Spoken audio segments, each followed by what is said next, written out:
Good morning.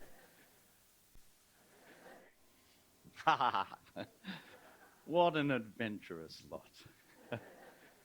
Welcome to part one of the Iliad out loud. The Iliad, Iliada, the song of Ilion. Meni naida thea peliadio Achilleus. Having said his mind, Calchas sat again, and as he did, the hero son of Atreus, lord of many kingdoms, Agamemnon, rose from where he sat. Fury filled his blackened heart, his eyes searing bright with anger, burning like a fire, a seer and a prophet of doom. That's you, Calchas, eh? You've never anything good to say, have you? As if bad news makes you feel good, warms your twisted heart, and here you are again, telling us, as if it's fact, the distant archer showers woes upon us because I would not take the ransom for the girl, Chryseis? Why should I? Why should I? When I want her, and in fact prefer her to my wife, Clytemnestra. And you, Achilles, you personification of violence that you are, perform some rites and so appease the angry god yourself. Achilles responds, unbelievable, you are quite shapeless in your greed. How can you expect these officers and men to follow your commands? I can't. I didn't come this far to take out my revenge on Trojans who have never done me harm, never crossed the angry seas to ravage through my lands and steal my horses, burn my crops. No, you brazen monster. We came here to fight for the Atreides' name, the honor it deserves. But what do you care, you mongrel? What does it mean to you? Nothing. All you care about is what you can get. And now you talk of taking my spoils?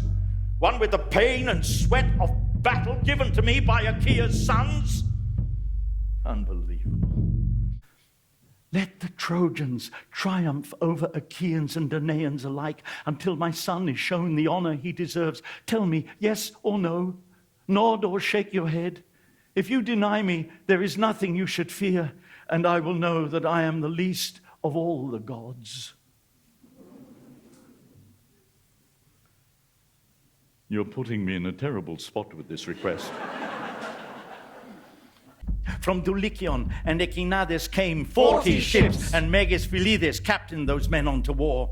From Kephalania and Ithaca, Nerikos and Krokolia, Zakynthos and Samos, Odysseus led his island men in 12 ships painted angry red across their bows. Apollo, looking down and seeing Argives haul the corpses out their way and yelling as they advanced on Tree's retreating men, called out enraged, "Come on, you men of Troy! You tamers of horses, what's wrong with you? Will you all wilt against this Argive thrust? Come on! They are not made of stone!" They could not see what's there to see and then make fun of war.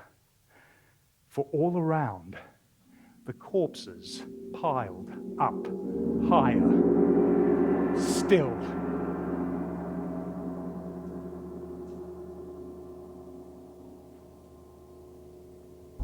And see over there, the bastard son of Antenor, yes, Pedaeus, who Theano raised as though he were her own. See, Meges, master of the spear, race up behind, line up the point, and thrust clean through the neck, which rips the tongue in two. And as Pedaeus falls, as darkness swirls around, his teeth close down on cold, hard bronze.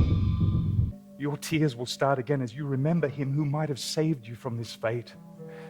I pray that I am buried deep and far away if that day comes when you in tears are dragged away, no longer free. And with these words, he reached his hands towards his son as though to pick him up. Do you forget why we Achaeans came to Troy? Why Agamemnon raised an army? Helen is why we're here. He shouted out for all his men to hear, to rouse, inspire each one. Come, you mighty breaker of horses, Trojans all, rise up. Let's now break through and burn the ships to ash. And having spoke, he picked a boulder up. Right there before the gates, not just a rock, oh no, a boulder that no pair of men alive in these our times could even hope to raise above their knees. Yes, that was Zeus at work. He made it seem to Hector no more weighty than a fleece might be to a shepherd who sheared off a ram and drapes it across his arms.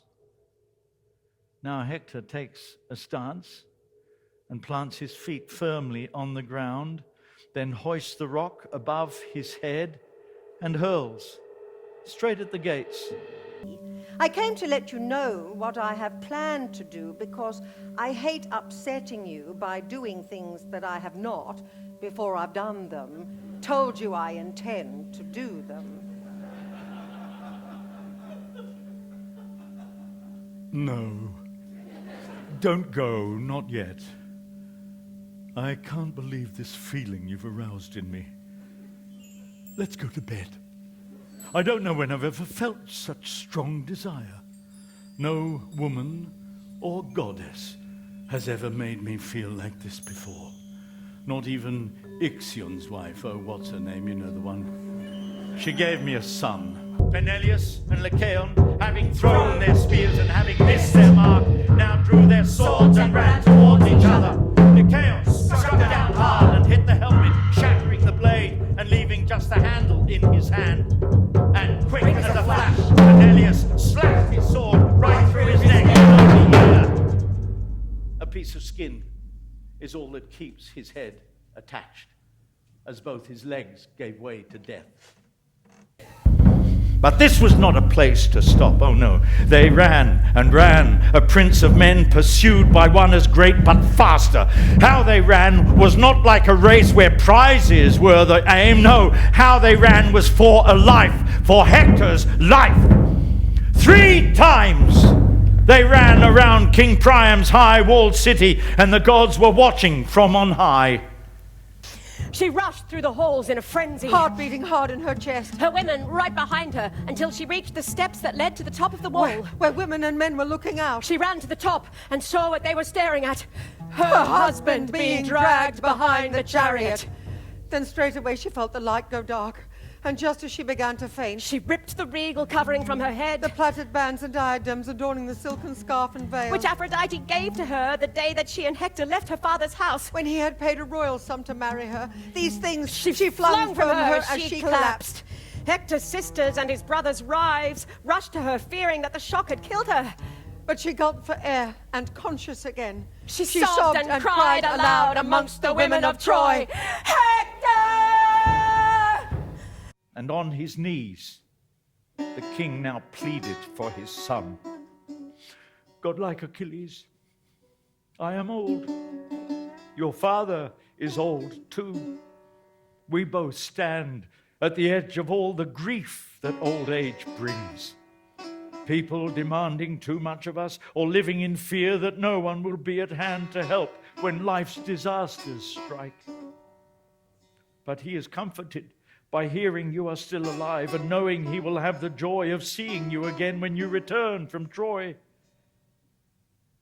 But my fate holds just misery. The sons I had, who were the best of men in Troy, are now all gone. War-hungry Ares took their lives, except for one, the only one left to save us all. And it was you who came and took away his life, my Hector's life. And it's for him that I have come to offer up a bountiful ransom in exchange. Respect the gods, Achilles. I beg you, pity me.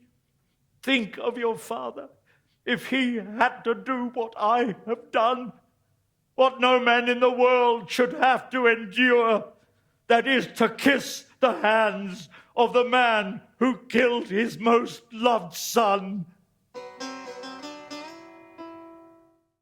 When on the 10th day dawn had barely touched the sky, the corpse of Hector was carried out at last, the people in tears as he was placed high on a mighty pyre, which then with torches was set alight.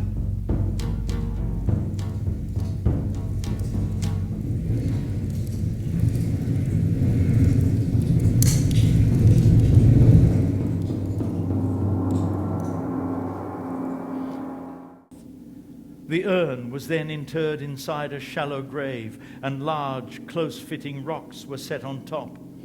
And then, in haste, with lookouts keeping watch in case the Argives struck before the time was up, they built the burial mound above the resting place of Hector's bones. When this was done, the crowds returned to Troy, where Priam held a mighty feast for all. And that is how they buried Hector, breaker of horses.